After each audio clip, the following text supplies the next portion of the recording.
Bea Cukai Denpasar menggagalkan penyelundupan 132 gram narkoba jenis kokain dan sabu dari Belanda dengan modus pengiriman paket pos. Untuk mengelabui petugas sindikat internasional ini menyembunyikan narkoba di dalam 2 paket kelas lilin.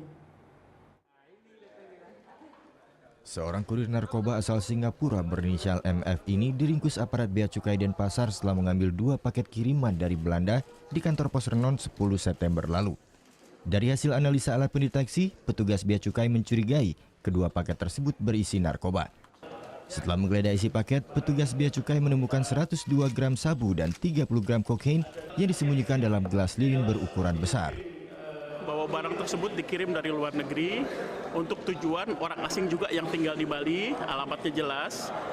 Barangnya dalam bentuk lilin yang dicairkan di dalam gelas dan barangnya sendiri disembunyikan di bawah lilin tersebut. Petugas Bea Cukai telah berkoordinasi dengan Direktorat Narkoba Polda Bali untuk melacak pemesan barang haram tersebut. Dari hasil penyelidikan sementara, Polda Bali telah mengidentifikasi penerima pesanan adalah seorang warga negara Inggris beralamat di Jalan Danau Buyan Sanur. Pria bernama Kuburom tersebut kini masih diburu aparat Dires Narkoba Polda Bali. Pengiriman dari Belanda. Iya, dia ini warga negara Inggris. Terus kelahiran Jerman gitu loh. Tinggal di Belanda.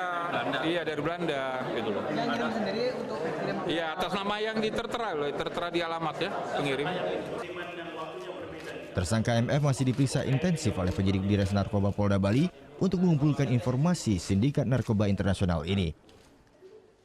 Tersangka terancam hukuman penjara seumur hidup karena melanggar pasal 112 ayat 2 Undang-Undang Nomor 35 Tahun 2009 tentang narkotika. Muhammad Hasanuddin melaporkan untuk NET. Oke, sekarang